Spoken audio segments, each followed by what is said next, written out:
Kalau Bapak Ibu pernah berbuat dosa pada makhluk yang sifatnya merusak citranya, seperti ghibah, ya, gosip, ya, fitnah, itu kan merusak harga diri orang, merusak nama baik dia. Maka ini selain tobat kepada Allah, minta maaf pada orang tersebut. Ya. Kalau berhubungan dengan benda yang diambil, misalnya kita pernah mencuri barang orang, maka kita taubat kepada Allah SWT dan kita juga kembalikan barang itu kepada orang tersebut atau minta keridoannya. Kalau pernah kita sakiti secara fisik, maka taubat kepada Allah dan minta keridoan dia atau berikan dia kesempatan membalas. Namanya kisos dalam agama. Jadi dosa itu dibagi dua ya.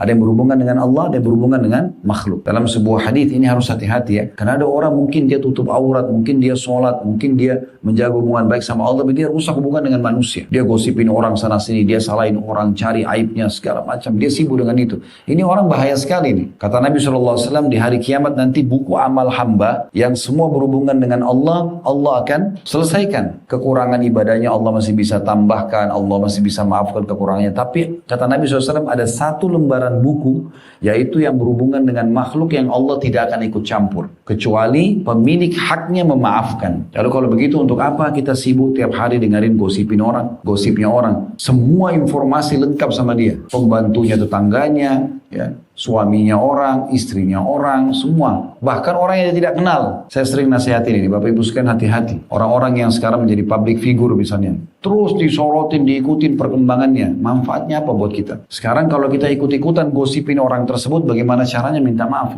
Karena itu tidak mudah. Karena syaratnya selain tobat, kita harus minta keridhaan dia gitu. Itu kan repot ya. Belum lagi, selain belum tentu bisa ketemu, kalau ketemu pun iya kalau dia maafkan. Ini kan jadi repot. Makanya Nabi SAW juga mengatakan dalam hadis yang lain, apakah kalian tahu siapa orang yang bangkrut sebenarnya? Kata para sahabat, ya Rasulullah, orang yang tidak ada dirham dan dinarnya. Maksudnya habis duitnya, nggak ada lagi. Bisnis rugi, itu bangkrut. Kata Nabi SAW, bukan itu. Itu gampang, orang bisa kerja lagi, dapat lagi modal bisa. Tapi bangkrut sebenarnya adalah orang yang datang hari kiamat nanti, di hari kebangkitan dan hari pembalasan, dia membawa pahala sholat, pahala puasa, pahala zakat, pahala haji, lengkap semuanya. Tapi satu sisi pernah mencaci maki orang ini, pernah memukul orang yang itu, pernah mengambil haknya orang yang ini. Dan mereka-mereka ini menuntut depan Allah, ya Allah, fulan ini pernah pukul saya, ya Allah, fulan ini pernah gosipin saya, ya Allah, fulan pernah fitnah saya. Tidak sempat dia minta maaf di dunia, maka diambil pahala-pahala dia, dikasih kepada orang-orang yang menuntut tadi. Pahala sholatnya, pahala puasanya. Kalau masih banyak orang yang nuntut, sementara pahala dia sudah habis, nah yang belum dapat haknya ini akan diambil dosa-dosa mereka, ditimpahkan kepada orang ini. Jadi dia sudah sholatnya habis dinikmati oleh orang lain. Dia selama dunia, dia puasa habis diambil sama orang lain. Dia zakat, dia haji diambil semua orang lain. Plus lagi, kalau masih ada orang yang dia pernah sakiti di dunia, dia tidak sempat minta maaf dan ternyata pahala dia sudah habis untuk dibayar-bayarin. Apa yang luar biasa, Pak? Zinanya orang, bohongnya orang, ribanya orang, itu ditimpakan pada dia. Dia yang tanggung hukumannya. Ini untuk apa? Hanya karena nafsu kuping kita saja dengerin gosip orang, kan tidak ada manfaatnya. Gitu kan? Ada orang begitu bangun tidur, pertanyaan pertama ke teman-temannya di grup, sudah tahu belum? Gosip duluan. Informasi tentang pembantu orang, tentang mobil orang, tentang baju orang, tentang ini. Tidak ada manfaat. Makanya Nabi SAW berikan kita kaidah sederhana sebagai seorang muslim dan muslimah. Min husni islamil mar tarkuhu ma la ya'ni. Termasuk kesempurnaan keislaman seseorang adalah meninggalkan apa yang tidak berguna bagi dia. Jadi sebelum kita melakukan satu perbuatan, tanya, bermanfaat nggak buat saya? Kalau enggak, jangan. Ini bermanfaat maksudnya secara ukhrawiyah ya, secara akhirat. Bermanfaat nggak buat saya? Kalau kita duduk sama orang, nanyain kabar, berikan informasi yang baik, mungkin. Tapi kalau sudah melakukan dosa itu nggak boleh. Hari ini kita gosipin orang, besok kita digosipin juga. Hari ini kita fitnah, besok kita difitnah. Hari ini kita pukul, besok kita dipukul. Hari ini kita bersedekah, memaafkan, kita senyum, besok juga begitu. Hari ini kita jenguk orang sakit, besok kita sakit dijenguk. Hari ini kita datang takziah di orang meninggal, kita kalau meninggal juga ditakziah. Memang begitu. Jadi sudah seperti itu sistemnya. Orang berbuat satu perbuatan itu akan menjadi ciri khas nanti dia dan menjadi juga tumpuhan balasannya. Jadi harus hati-hati. Saya juga mengajak teman-teman sekalian, di saat kita taubat nasuha, taubat ini taubat nasuha, taubat yang tulus kepada Allah Subhanahu wa taala, dan pada saat taubat dan kembali ke jalan Allah itu jangan setengah-setengah. Jangan dipilah-pilah gitu. Karena banyak orang hijrah tapi setengah-setengah. Dia nggak maksimal. Kenapa? Apa yang ditunggu gitu? Sementara kalau kita menggabungkan antara amal soleh sama dosa, nanti amal solehnya akan kurang nilainya, kurang kehusyuannya, gitu kan? Dan juga kenikmatannya itu hilang. Saya sudah pernah kasih contoh di bab yang lalu, tapi saya ingatkan kembali. Kalau orang misalnya sudah membaca tentang sholat, Dia tahu tuh rukun Islam, dia tahu kewajiban muslim dan muslimah, dia pelajari rukunnya, dia pelajari syarat-syaratnya, dia pelajari tata cara dan bacaannya, lalu dia praktekin. Dan dia cintai itu, dia ingin sholat. Bagi teman-teman sini yang sudah rutin sholat, dan dia tanamkan dalamnya begitu azan saya harus sholat. Maka itu akan muncul kenikmatannya sholat itu kan. Nah, lawannya, maksiatnya adalah meninggalkan sholat. Orang yang menikmati sholat ini akan nikmat di sini dan akan hilang kenikmatan lawannya. Lawannya kan meninggalkan sholat. Dia akan heran kalau orang tinggalin sholat. Kenapa kamu gak sholat, sayang banget. Nah itu muncul. Kenapa? Karena dia sudah nikmati pahalanya gitu, perbuatan baiknya. Nah begitu ya. Nah ini tidak bisa bersatu nih antara suka sholat dengan tinggalin sholat.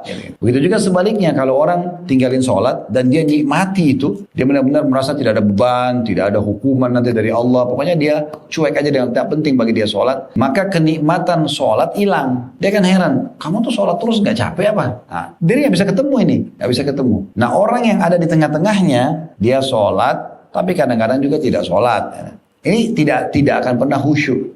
Gak mungkin itu menghayal dia kalau sholat terus tiba-tiba bisa nangis kepada Allah, terus dia bisa jaga gerakan-gerakan benar, itu gak mungkin karena dia masih buka pintu dosanya, kan gitu. Nah ini poinnya. Sama dengan orang kalau tutup aurat, dia udah tutup nih, dia sudah maksimal, dia sudah cintai itu, dia tahu perintah agama, maka dia nanti akan hilang lawannya. Lawannya adalah buka aurat. Dia akan heran kenapa orang itu tidak tutup auratnya, sayanglah dan seterusnya. Nah sebaliknya orang yang buka aurat, dia tidak merasa ini sebuah pelanggaran, dia nikmati dosanya itu, maka dia akan heran kenapa orang tutup aurat. Kan begitu. Nah ini tidak akan ketemu satu sama yang lain. Baik, seperti itu kurang lebih gambarnya. Jadi harus lebih jeli dalam memahami. Jadi kalau mau jadi orang baik sekalian. Hijrah sekalian. Mau teman-teman bilang, kamu kok berubah? Iya, saya baru tahu. Saya ikut pengajian, ternyata nggak boleh loh. Umur kita terbatas. Orang bisa meninggal setiap saat. Kan? Orang kalau ngadakan acara ulang tahun, sebenarnya keliru dia. Harusnya ulang detik, bukan ulang tahun. Setiap detik orang bisa meninggal. Kan gitu. Siapa di antara kita sini punya jaminan masih bisa kembali ke rumahnya sebentar? Bukan sebagai doa, tapi bisa saja ajal datang. Orang yang meninggal di ruangan ICU, sekaligus juga orang-orang yang sakit di rumah sakit, itu lebih sedikit dibandingkan orang yang lula-lalang depan rumah sakit. Artinya orang yang meninggal sehat lebih banyak. Jangan mengkhayal, oh nanti saya kalau masuk ICU baru saya meninggal. Orang ICU juga bisa setiap saat. Ada orang jalan tiba-tiba jantungan, tidak ada sebab. Kan gitu. Ada orang keluar tiba-tiba tabrakan. Pernah subhanallah di rumah orang tua saya di Makassar. Depan mata saya waktu itu. Karena di pinggir jalan raya besar, Masya Allah saya berdiri di teras di depan. Ada satu anak muda pakai motor. Dia jalan,